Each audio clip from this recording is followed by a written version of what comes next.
afternoon everybody. This is the sum of my CO2 revolver collection, air pistol revolver collection. Here in the UK these are classed as air pistols and they came in after the 1997 air gun ban, or at least the propellant side of it was. I don't think it was included before then, but we ain't going into the politics on that one. This is really the subject of today's video. Smith & Wesson 586 by Umarex, around about 15 years old that one, and I don't think they make it anymore. Not seeing it for sale very many places, but the one website says discontinued, and you could get it in sort of a nickel finish. Moving on, this is, even though it's not brilliantly accurate, even though none of these are target guns in any way, shape or form, them replicating, well, I said I wasn't going to use that word replicate because they are really lookalikes. The propellant alone means they're not a replica. They are a lookalike, and they don't all have the features, or all of the features, that the real thing does have or did have. So that's the oldest one, and spoiler alert, that's my favourite. We've got the Webley, and I've had this about 7 years, done a long video on that. That's the 177 version. I've since found out with those there is a bit of an issue. Colt, Umarex Colt, that's the second one of those I've had. Another Webley, but in 2.2 and not very accurate at all. The Nagant by Gletscher, which is not really an M1895, it's a bit of a mix of designs of theirs over the years.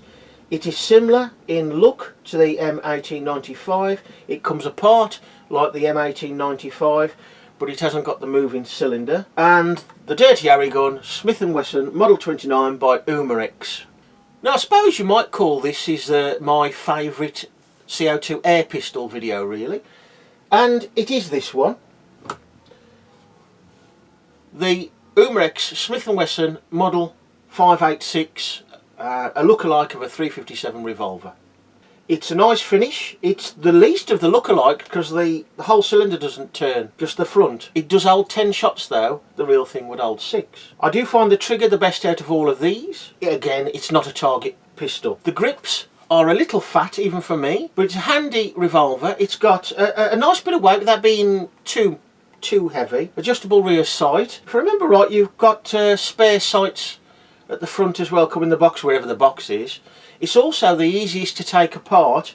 If you need to clean the barrel on this one, you could either open up what is the cylinder and take the mag out and try and squeeze a pull through there. Of course you could use the little felt wads that you can buy, or there's effectively a nut at the end of the shroud. You take that out, the shroud comes off and the barrel unscrews. Brilliant. Loading the CO2 is easy enough. You take off the grip on the one side, you back off the screw there, drop that little lever, drop your CO2 in.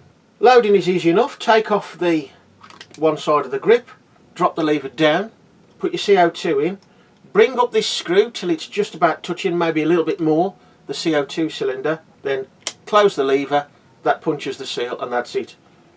Replace the grip. I've got about 4 of these magazines. Put your 10 pellets in, put onto the crane really, and then close. Open the cylinder, you've got a little catch there. Very nice. Very nice indeed. Pricey, if you can still get one new. I think last time I looked you're looking at around about the same as all the others, 220 odd quid. But this is an older Umarex design. It doesn't stem from a, well, to my mind, a cheap hack of a BB gun that's been made into an air pistol proper. I won't go through everything to do with any others of these, because this video is mostly to do with the Smith & Wesson 586, but just to show you why I prefer that to these. Now all the others do look pretty much like the originals, more or less. Now the Webley's probably the best at that. They've really tried to get that right, and allegedly it's the right sort of weight and ergonomics is all the same, apart from the safety there. Now the Webley's problem, now this 177, the trigger is decent. Again, no trigger of these is a target trigger. Don't expect that. If you're expecting that, you're wasting your money. But it is smooth and it's very predictable. Single action is very pleasant. Double action, not too bad at all. The snag with the Webley is initially the design, but mainly the way it's been carried out. And that's the hinge. Being the open frame type, break barrel if you like, this hinge is not precision enough and there's play in it, even brand new. That said, even though it does that, and I knew the next one would as well, I did buy a 2.2 version. Exactly the same, apart from it's 2.2, and again, play in the hinge. Now, it's only slight, and the, shall we say, accuracy is not brilliant. It's not the worst by any means, but the Colt, for example, the Umarex Colt, will outshoot it on accuracy 6 yards to 10 metres. But what I will say about the 177 version as opposed to this one, and we'll do this one properly in a video at some point, is that although it's not as accurate as, say, the Colt, it is consistent, so you get the same sort of groups. The thing is, the catch doesn't really hold it steady at the rear. It is better, and of course there's no recoil, so that ain't so much of an issue, but it can, you know, affect it a little bit. The problem with this one, as far as I can tell, with a bit of testing, not a great deal, it shoots about 4 inches right at about 6 yards. Next up, the Colt. Second one of these, Umarex Colt, single action army. An iconic gun, of course, cowboy gun to everybody and their dogs. Very pretty gun. It's probably playing up with the exposure as we speak. A Colt is a fiddly firearm for my mind. Just the way it loads, with a loading gate and ejecting with the ejecting rod. This is a nice one, but this is my second one. This is the finish I wanted. It's very pretty, feels weighty, a nice weight. I don't think it's as heavy as the real thing. It seems better made than the one I had before, which was like an antique sort of finish. It looked lousy really, whereas the Webleys do seem to try and give it that little bit of wear look well, without being over the top and without being too fancy looking. In fact, this one looks almost like the brand new finish, but there is a slight bit of wear. It doesn't exactly drive nails, but it is nice. Now the snag with this is Umarex, and it's really nicely made, this one, but my original one had a wonky shroud, which meant a wonky barrel. In the end, I couldn't get it apart, so in the end, that one, I glued it with some super glue here, took a couple of shots, glued it, and it held firm and it's fine. I've since sold that and the owner knows all about that. And it shoots fine, but it was like, these are about 180 when they come out, and it's like, you know, we should have to put up with this. And it's Umarex, what's happened? So in general, I do find that the newer Umarex stuff ain't as good as the older stuff from about 10 or 15 years ago, although this one is very nice. We'll do a review of that one day, although every man and his dog's probably done one by now. But it is a nice revolver. It doesn't have the 4 clicks though. It only has 3. So you can't spell Colt. C-O-L. That's all you can do. But it is nice. Very nice indeed. But that one, I don't know whether it's just a good one or not. I have heard about issues with barrels on those. Well, I don't suppose they can explode, but deform. The Nagant by Gletscher, not really an M1898 because the cylinder doesn't move forward, although the overall shape is that. This is more of an earlier version, but they seem to have things like an octagonal barrel. And if you want to know all about these, check out the Sea and Arsenal channel, The Real Things. They've done, well, they've done Webleys, the real Webleys. They've just recently done the 1911 semi-auto Colt. They've done these and all the variants, as far as I know, all the variants, or pretty much all of them. But the beauty of the M98 was that it gave you a little bit more power because the cylinder moved forward to seal with recessed bullets in the cases to help seal the forcing cone area between there and the chamber, giving you, I think it's a couple of hundred more foot-pounds of energy for the real thing. Now we come on to the all-fur counter, no knickers revolver, if you like. Umarex Smith & Wesson Model 29. Now, first up, I did buy this on spec. I went to a gun shop in Staffordshire that I hadn't been to before, looking around, a lot of stuff, and I happened to say to them, I'd have one of these if they did them in pellet, because I just don't do BB. Waste your money, wasting time and money, even though they generally are a bit cheaper. Now, in this case, I wasted all my money because it ain't the right colour for the start, but I was told when I got there they've just come out in pellet. Oh great, I had a look, felt it, thought yeah, and it's a nice weighty gun. You know, I do like a bit of weight. Cameras are the same. I like a bit of weight, but not like massively heavy. I just find it easier to hold it still if it's got some weight to it. Now, it's the wrong colour. It may not look like that on the video, but it's a brown, sort of bronzy brown chrome, not proper, almost black bluey. Now, it's got adjustable rear sight. I do know of one of these that's the rear sight is broken with very, very little loose, where the adjustment is just turning, won't do a thing. But that's only one gun. But to me, although it's very pretty and it's very comfortable, the plastic wooden grips are somewhat beautiful to look at, to be honest. The cylinder is a different finish to the rest of the revolver, and it feels cheap, it sounds cheap, and to my mind this is because this started out as a BB gun, smooth bore. When I compare with the 5.86, although this looks more like the real thing apart from the colour, performance wise in general, and use and ergonomics, and in general build quality, this outstrips this by miles. Now, even if you don't agree with me on certain aspects of the Model 29, it is, to my mind, a good case of a very recent Umarex being a lot less well built, well thought out than an older one. Now, if you're going to argue with my opinion, bear in mind that I have the t-shirt that says I'm always right. Now, there's two things that really stink about the Model 29 considering its price. One, and this is only this one for this point, the barrel shroud moves. Now, I've took the pin out. To my mind, it's a fraction short, so it's not fitting quite as tightly as it ought to. What I do like about it is, probably from the BB side of things, the forcing cone, or at least on the real thing it's called a forcing cone, that's that bit there. There is spring loaded, so that's quite nice because it will sit quite tightly, move out the way and sit quite tightly when you close the cylinder, so that's good. But the downside of this, the major downside of this, and I don't think it's the only revolver like it either, but it is the only one of all these, and that is the barrel itself.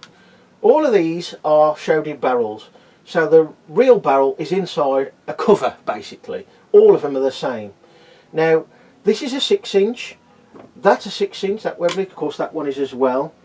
That's a 5.5-inch barrel, if I remember right, on the Colt. The Nagant is about a 4-inch barrel at a guess, 4.5-inch perhaps. And this was sold, the Model 29, as a 6-inch. Now, there are 8 3/4-inch versions, and I think there's a 4-inch as well. If you're going to buy one of these, and you're not bothered about the proper dirty Harry look, which of course most of us are, because it's just, oh, it's a lovely looking gun anyway. It's just lovely the way it's finished.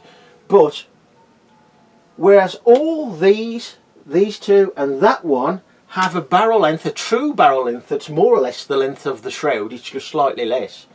This one only has about a 3-inch barrel, and I dare say, and I haven't checked this, but check it before you spend your pennies, if you go for the 6-inch you'll probably pay a bit more than the 4-inch, and again you'll probably pay a bit more than the 6-inch for the 8-inch, but when you're really only getting a barrel that's only about 3-inch, it's just the shroud. So on this Model 29 the barrel comes to about there. Now I'm thinking, with a waddling sort of shroud, is the barrel moving, and it probably is because it's all supported by it, or is the movement of the shroud when you're shooting, even though there's no recoil on these things, catching the inside of the shroud on the way down? Because what I found with that is that when you shoot, and this is rested, the first 3 shots are pretty damn good, and then it's all over the place.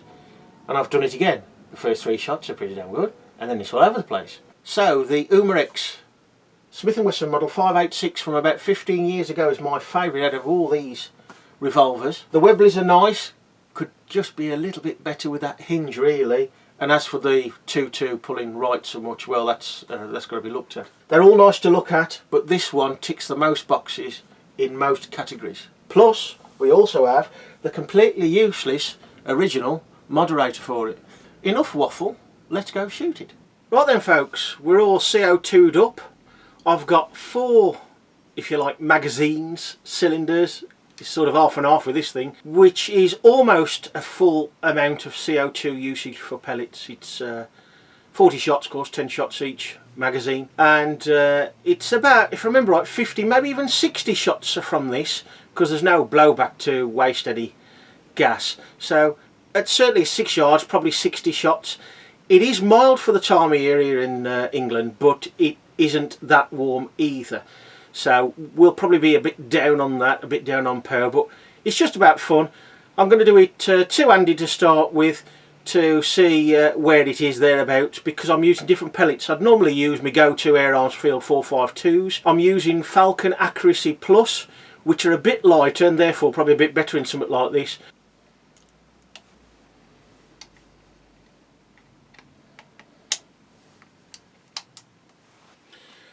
Right then, let's see what it's doing first. Something like, anyway. Go single action. It's been a long time.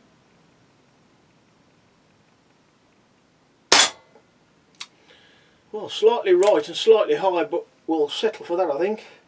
First shot is always the best one, power-wise, I suppose. The CO2 has been warming up in my pocket for several hours. Well, I'll just under this one.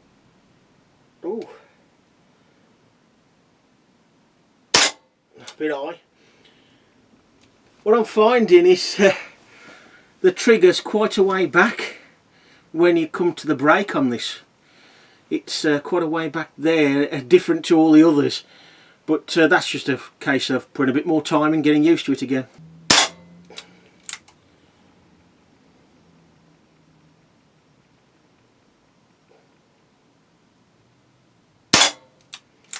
Not bad.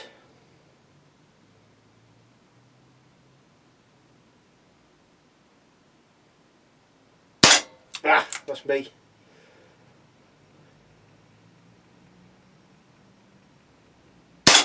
Yeah, relax a bit. Shooting from 6 yards, which is normal for up here really.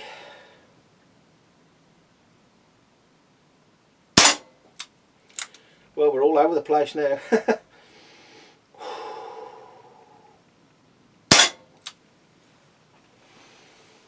I'm trying to think the last time I used this, probably about 18 months ago. Yeah, pulling it.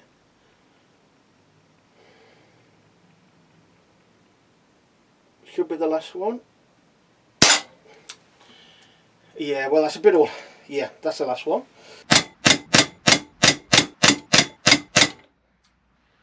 I perhaps should have used my little stand to see what it was doing first of all. But yeah, it's certainly capable of 6 yards. Easy, I don't know, half-inch groups, probably less than that. We'll start at the top with the biathlon target and work our way down and count how many misses we get.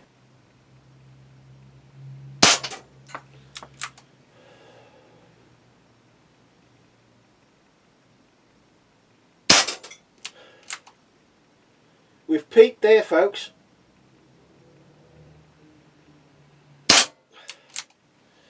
I'm all over the place.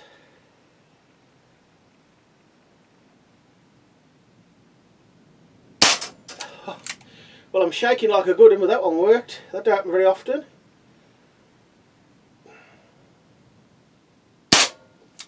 Pulling it left. Bell now.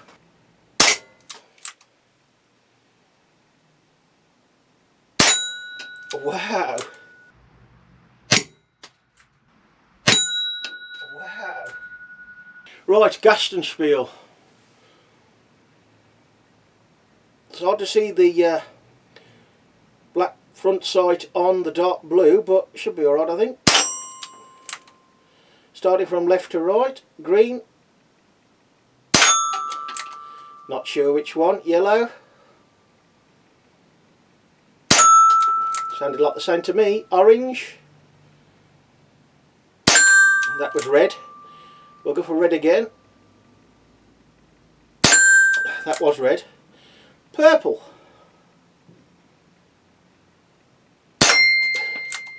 No idea. White. Purple again. White. And that was aluminium, I think.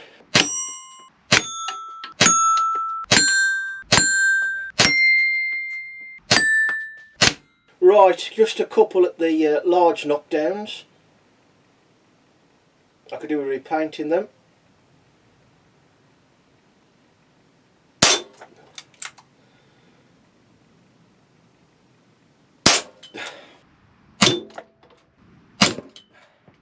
We'll try and knock down the remaining ducts. It is hard to see down there. The lighting is not brilliant at the bottom.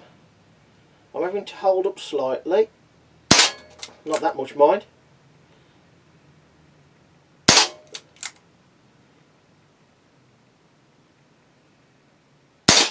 There we go.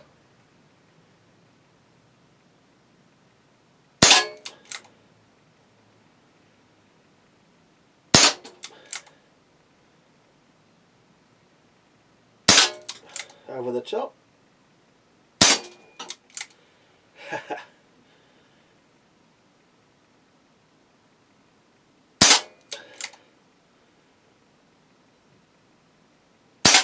Right, got one shot left.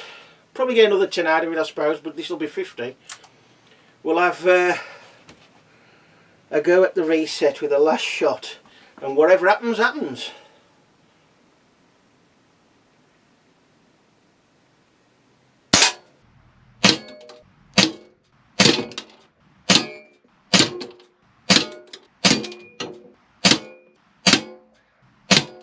Well, there you go, folks, the Smith & Wesson 586 from about 15 years ago, but was certainly available, I think, if it isn't now. I can't quite say for certain, but it's certainly been available in the last couple of years anyway, I think. So not bad, and it would be even better, because guess what, folks, I've just found out that this one's loose as well, but this can be tightened up with a nut.